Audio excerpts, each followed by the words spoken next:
नमस्कार दर्शक बंधु मु अर्चना मो चैनल लव यू पूजरे मु आपण मानक स्वागत जनाउची। चलंतु आज आमे बनेबा सजना छुई आलू कषा। सेतिपय एठी मु दुईटी आलू नै जाईची आउ किछि सजना छुई आलू को मु टिके सिझेई देची।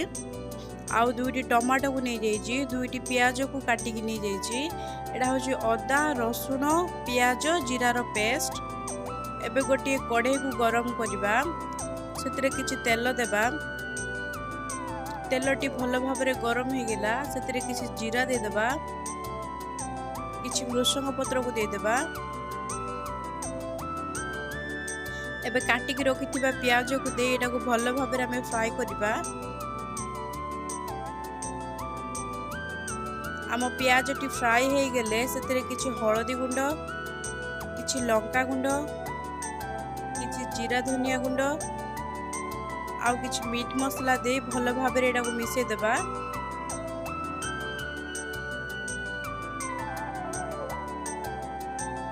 एबे किछि एथिरे काश्मीरी रेड चिली पाउडर देबा, जो द्वारा कि आम तरकारी रो कलर टी बहुत सुंदर देखा जिवो। एबेटा को भल भाबरे मिसे देबा। एबे बाटी की रखिथिबा अदा रसुण आउ जीरा प्याज बटा को दे भल भाबरे मसला सहित कषिबा।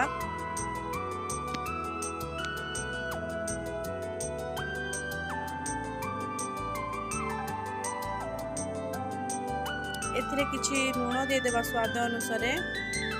मसलाटी हमर भल भाबरे कषि हो जाइछि, सेतिरे काटी की रखिथिबा टमाटो को दे भल भाबरे कषिबा। मसला नि टमाटो जेमति भल भाबरे मिसि जिवो।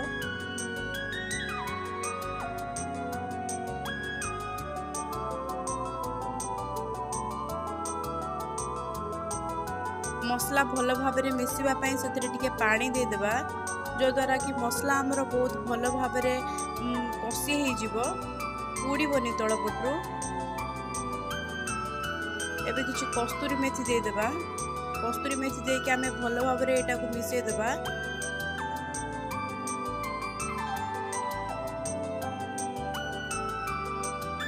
एबे हमर मसलाटी भल भाबरे फ्राई हो जाइछि। एथिरे सजना छुई आ आलू को दे भल भाबरे एटा को 5 रु 10 मिनिट खंडे कषिबा। मसला नि परिबा जेमिति हमर भल भाबरे कषि हो जिवो।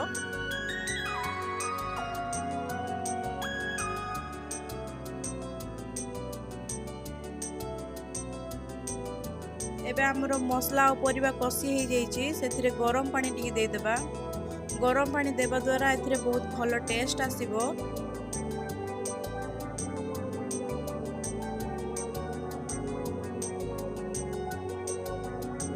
एबे को ढांकुणी दे भल भाबरे फुटिया को छाड़ी देबा।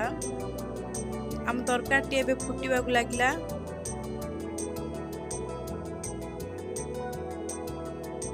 आ 5 मिनट खंडे या को फुटिया को देबा।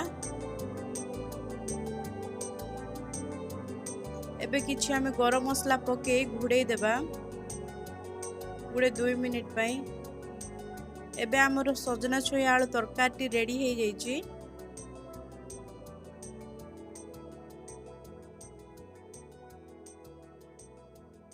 एबे या को प्लेट रे बाहर कर देबा। देखंतु हमर सजना छुई आलू तरकारी रेडी हो जाइछि आउ बहुत सुंदर देखा जाउछि। या को आपण भात सहित बा रोटी सहित खाई परिबे। नमस्कार।